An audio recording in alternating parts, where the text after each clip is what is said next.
उसने चीन को अपने एक क्षेत्र में आकर सैन्य एयरबेस बनाने की बात कही।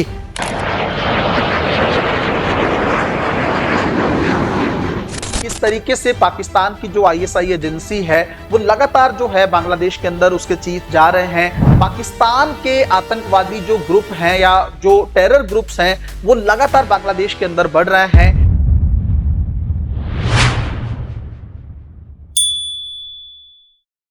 डिलाइट आईएएस पर आप सभी का एक बार फिर से बहुत बहुत स्वागत है। तो इस समय जो सिलीगुड़ी कॉरिडोर है वो बहुत ज्यादा चर्चा का केंद्र बना हुआ है।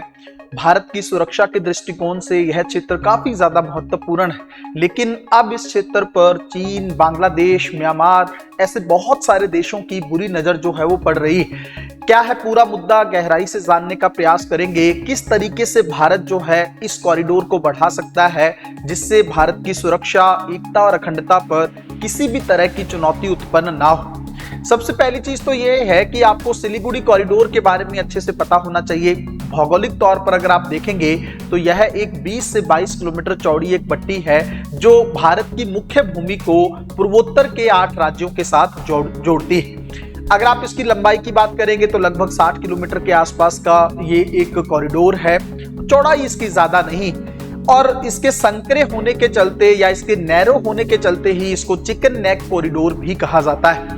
अब ये चर्चा में क्यों है, क्यों इसको लेकर बहुत ज्यादा जो है डिस्कशंस इस टाइम पे हो रही और भारत की सुरक्षा के दृष्टिकोण से इसकी महत्वता क्या है। सबसे पहली चीज तो आपको पता होना चाहिए कि चिकन नेक कॉरिडोर जो है, सिलीगुड़ी कॉरिडोर जिसकी हम लोग बात कर रहे हैं, इसको लेकर बांग्लादेश जो है काफी एक्टिव नजर आ रहा है। उसने चीन को अपने एक क्षेत्र में आकर सैन्य एयरबेस बनाने की बात कही। बांग्लादेश के जो अंतरिम सरकार के प्रमुख हैं मोहम्मद यूनुस, कुछ समय पहले वो चीन गए थे। वहां पर वो गोलमेज सम्मेलन को सम्मिलित कर रहे थे और उसी टाइम पे उन्होंने एक बात बोली कि लाल मोनी रहाट का जो क्षेत्र है, ये जो क्षेत्र है ये बांग्लादेश के अंदर है और जो रंगपुर डिवीजन है उसका हिस्सा है। और ये क्षेत्र सिलीगुड़ी कॉरिडोर से अगर आप देखेंगे तो लगभग 160 किलोमीटर के आसपास का क्षेत्र है। तो बांग्लादेश ने चीन को बोला कि आप आइए, यहाँ पर एयरबेस बनाइए और अपनी जो उपस्थिति है उसको थोड़ा सा मजबूत करिए। इवन इससे पहले भी आप लोग बहुत अच्छे से जानते होंगे कि जो मोंगला पोर्ट है बांग्लादेश का, वहां पर भी जो अवसंरचना को तैयार करने का काम बांग्लादेश ने चीन को सौंपा है। चीन ने यह भी बोला है कि इस पोर्ट को जो है आप थोड़ा विस्तृत करिए। इवन इस पोर्ट को तैयार करने के लिए बांग्लादेश ने बहुत सारा लोन जो है वो चीन से लिया है। इससे पहले भी बहुत सारी चीजों पर हम लोगों ने बात की है कि किस तरीके से पाकिस्तान की जो आईएसआई एजेंसी है वो लगातार जो है बांग्लादेश के अंदर उसके चीफ जा रहे हैं, वहां पर उनकी उपस्थिति को बार बार देखा जा रहा है। पाकिस्तान के आतंकवादी जो ग्रुप हैं या जो टेरर ग्रुप्स हैं वो लगातार बांग्लादेश के अंदर बढ़ रहे हैं। किस तरीके से पश्चिम बंगाल के अंदर माओवादी जो है नेता वो ज्यादा देखने को मिल रहे हैं। ये सारी चीजें ऐसी हैं जो कहीं ना कहीं पे सिलीगुड़ी कॉरिडोर के लिए खतरा उत्पन्न कर रही। और अगर आप सोच के देखिए, अगर इस पट्टी को चीन जो है किसी तरीके से ब्लास्ट कर देता है, क्योंकि 20 से 22 किलोमीटर की पट्टी है, तो आप सोच के देखिए पूर्वोत्तर भारत के साथ भारत का जो संबंध है या जो कनेक्टिविटी है वो पूरी तरीके से टूट सकती है। भारत ने इस चीज का विकल्प निकालने के लिए कुछ समय पहले म्यांमार के कलादान मल्टी मॉडल प्रोजेक्ट पर काम करना शुरू किया था, ताकि अगर सिलीगुड़ी कॉरिडोर कल को चीन के कंट्रोल में आ भी जाए तो भारत जो है किसी और तरीके से या किसी और रूट के माध्यम से भी नॉर्थ ईस्ट तक पहुंच सके।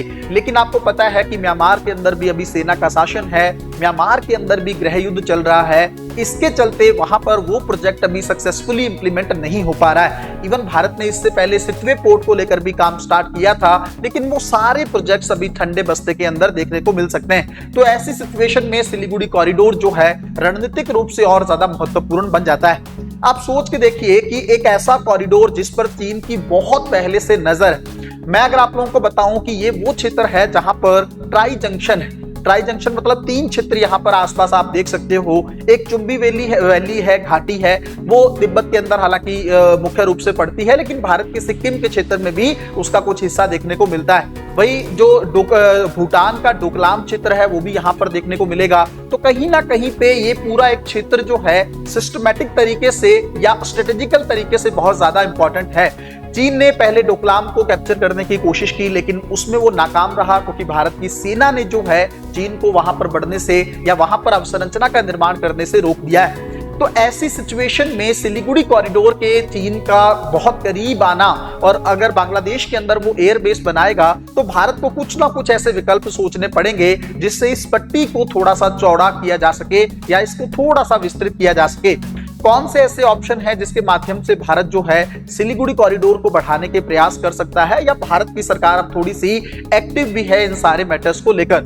सबसे पहली चीज तो कुछ दिन पहले हम लोगों ने बात की थी कि जो रंगपुर का जो क्षेत्र है बांग्लादेश का, उसको भारत अपने अंदर विलय करने का प्रयास कर सकता है। इस समय बांग्लादेश की सिचुएशन कोई बहुत ज्यादा अच्छी नहीं है। बांग्लादेश की इकोनॉमी अगर आप देखेंगे तो बहुत बुरी हालत में चल रही है। बांग्लादेश को भारत जो पहले ट्रांसशिपमेंट की ऑप्शन देता था, निर्यात करने के लिए अपने बंदरगाहों का इस्तेमाल करने की परमिशन भारत ने दे रखी थी, उन सब चीजों को भारत ने अभी रोक दिया है। तो बांग्लादेश ऐसे ही नहीं चीन को बुला रहा है। बांग्लादेश की इकोनॉमी बहुत बुरी हालत में है, इसलिए वो चीन को आमंत्रित कर रहा है। ऐसा नहीं है कि बांग्लादेश के जो पीएम है, अभी जो अंतरिम सरकार के प्रमुख हैं, उन्होंने भारतीय प्रधानमंत्री को कुछ नहीं बोला या आमंत्रित नहीं किया। वो बार बार कितनी ही बार जो है बायलैटरल मीटिंग की बात कर चुके हैं, द्विपक्षीय स्तर की मुलाकात की बातें कर चुके हैं। हालांकि अभी बिम्स्टेक के स्तर पर दोनों के बीच में थोड़ी देर कुछ मुलाकात हुई थी, लेकिन वहां से आते ही भारतीय सरकार द्वारा निर्यात को लेकर जो अपने पोर्ट्स हैं उसका इस्तेमाल करने से बांग्लादेश को रोक दिया। तो कहीं ना कहीं पे, क्योंकि भारत सरकार मोहम्मद यूनुस के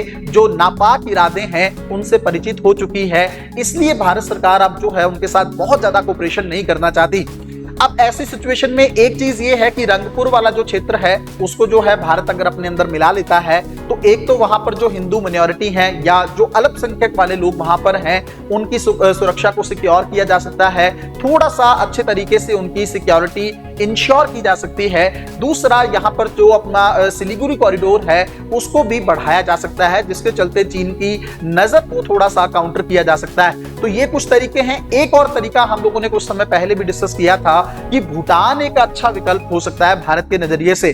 हालांकि भारत और भूटान जो है, इस तरीके से भारत और भूटान के बीच में रिलेशन है कि जैसे भूटान भारत का 29वां राज्य ही है, एक अलग स्टेट के तौर पर ही है भारत का। जो भूटान की अगर हम लोग बात करें, पिछले कुछ समय से भारत और भूटान के बीच में लगातार नजदीकियां देखी जा रही हैं। भूटान के पीएम का बार बार भारत में आना और उनको बार बार भारतीय प्रधानमंत्री को धन्यवाद कहना और भारत की तरफ से भी अच्छा खासा सपोर्ट जो है भूटान की पंचवर्षीय योजनाओं को देना, ये ऐसे फैक्ट हैं या ऐसे तथ्य हैं जो भारत और भूटान को करीब ला रहे हैं। तो अगर भारत जो है आने वाले टाइम में सिक्किम की तरह ही भूटान को अपने अंदर शामिल कर लेता है तो कहीं ना कहीं पे इस क्षेत्र को या चिकन नेक कॉरिडोर जो है इसकी सिक्योरिटी को और ज्यादा बेटर बनाया जा सकता है। सिलीगुड़ी कॉरिडोर भारत की नॉर्थ ईस्ट कनेक्टिविटी के लिए बहुत ज्यादा जरूरी है और पूर्वोत्तर का जो क्षेत्र है आपको पता है उस क्षेत्र में थोड़ा सा वो संवेदनशील क्षेत्र है। वहां पर कई सारे जो हैं ग्रुप्स एक्टिव हैं, कई ऐसे ग्रुप्स हैं जो अलगाववाद की बातें करते रहते हैं, भारत से अलग होने की बातें करते रहते हैं। तो चीन के लिए और आसान हो जाता है उनको सप्लाई करना, जैसे हथियारों की सप्लाई करना,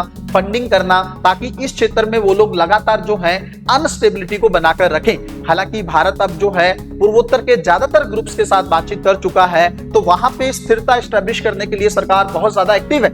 लेकिन चीन के जो नजरिए हैं या चीन के जो मंसूबे हैं उनको काउंटर करने के लिए भारत सरकार को चिकन नेक कॉरिडोर पर या सिलीगुड़ी कॉरिडोर पर बहुत ज्यादा ध्यान देना होगा, ताकि चीन की जो 5 फिंगर पॉलिसी है जिसका कोई बेस नहीं है, बस वो चीन ने ऐसे हालांकि ऑफिशियली तरीके से अनाउंस नहीं किया है, लेकिन लगातार चीन इस क्षेत्र में उस पॉलिसी को इंप्लीमेंट करने के लिए काम करता रहता है। अगर हम चाहते हैं कि उसकी वो पॉलिसी जो है फेल हो जाए और भारत जो है अपने क्षेत्र को अच्छे तरीके से सिक्योर कर सके, तो जो सिलीगुड़ी कॉरिडोर है उसकी सुरक्षा को इंश्योर करने के लिए सबसे तेजी से आगे बढ़ना होगा। मिलते हैं अगली वीडियो में, तब तक अपना ध्यान रखें, अपनी पढ़ाई को बहुत अच्छे तरीके से करते रहें। बहुत बहुत धन्यवाद।